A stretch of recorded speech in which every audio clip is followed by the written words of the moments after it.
Hello, my name's Rusty with Illusion Motorsports, and you're at our shop here in Westminster, California. And this is an example of some of the bikes we build right here.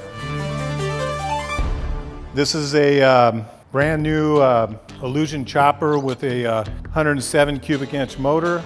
We went to the drawing board and we came up with this design right here, which actually drives off both wheels independently. The design is very simple. It's probably the simplest design possible with having this set up and still driving on both wheels.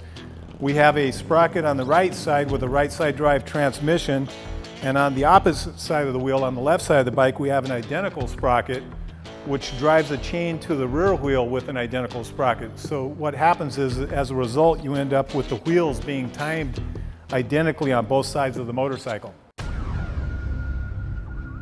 Then we use the stock Softail style suspension underneath in the front for the front wheel, and in the back we've got outside air shocks. And the reason we did that is we actually have a button on the handlebars up here where you can raise and lower the motorcycle while you're riding it. So if you get into a tight spot and you don't want both wheels on the ground, you can actually raise the rear wheel and it'll track like a normal motorcycle, effectively shortening the wheelbase when you raise the rear wheel. Well, the owner shows up at our shop one day and he has a picture on a napkin of this motorcycle, basically the concept for this bike, not the actual bike. And he'd never seen one like this, but he dreamed of one for years. And he'd went to a couple of the other builders, prominent builders on the West and East Coast. He was from New York.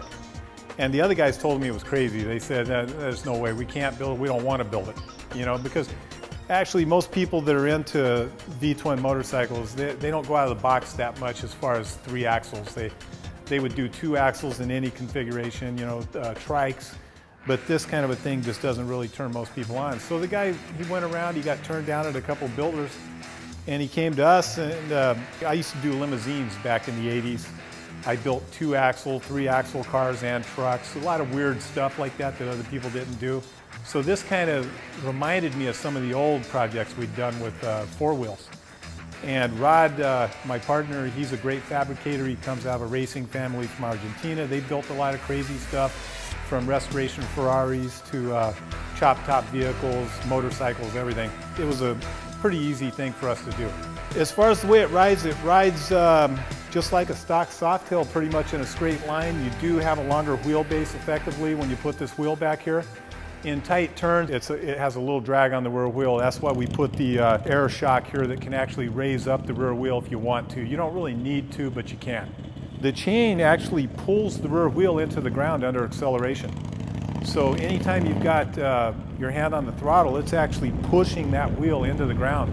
The torque from the chain just pulls it right in like a lever. It would be interesting to see what would happen if we actually made one of these to run down the track with a real big motor in it, because it's going to have twice the traction hookup out of the line, you know. The way everybody else does it with their motors or other, you know, components on the bike, this is a whole nother wheel, which a lot of people don't even like. It just depends. Some people love it, some people hate it. You can't go anywhere with this bike without everybody wanting to come up, and people have cameras and camera phones taking pictures. I mean, yeah, it's real popular when you take it out there, no doubt.